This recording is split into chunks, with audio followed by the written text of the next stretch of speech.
Dear viewers, in the series of correct pronunciation of Hindi, English and Urdu words, आज मैंने हिंदी का एक word लिया है जो कि हम बहुत आम तौर से बोलते हैं बोलचाल में।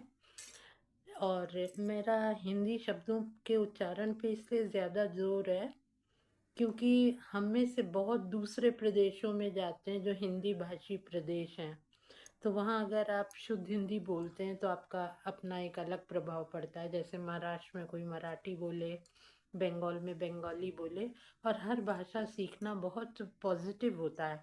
ऐसा नहीं है कि भाषाएं तो सब संस्कृत से निकली हैं और बड़ी सम्माननीय है, लेकिन अगर हम ज़्यादा भाषाएं सीखते हैं, खासतौर से जहाँ हम रहते हैं, अगर वहाँ की भाषा सीखते हैं तो ये हमारे लिए बहुत अच्छा ही होता है।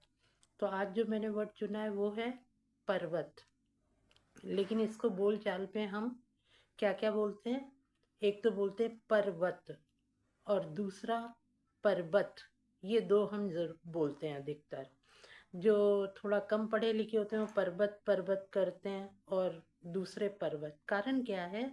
जहाँ भी हमें मात्राएं और मिश्र अक्षर, मिश्र व्यंजन जिन्हें कहते हैं, वो मिलते हैं तो हमारी जुबान पे थोड़ा जोर पड़ता है। हर एक आदमी उनको इतनी सफाई से नहीं बोल पाता, तो हम उसको ब्रेक कर देते हैं दो पूर्ण व्यंजनों में। जैसे प्र को अधिकतर लोग पर बोलेंगे, प्रभात, प्रभात। वैसे ही पर्वत शुद्ध है तीसरे नंबर पे जो मैंने लिखा है, लेकिन अधिकतर 90% ऑफ अस इसे बोलते हैं पर्वत या पर्वत।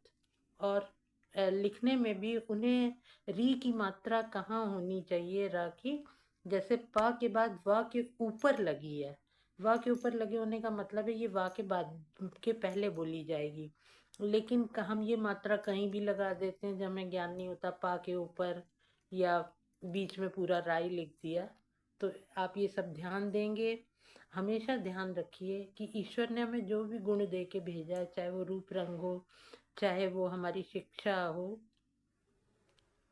हमें उसमें सुधार करना चाहिए और कोशिश करनी चाहिए। उससे आपका जीवन का जो ये एक पीरियड है, ये बड़ा सुंदर बीतता है जब आप ये सबको प्रयासों में लगे होते हैं और आपका व्यक्तित्व निखरता जाता है।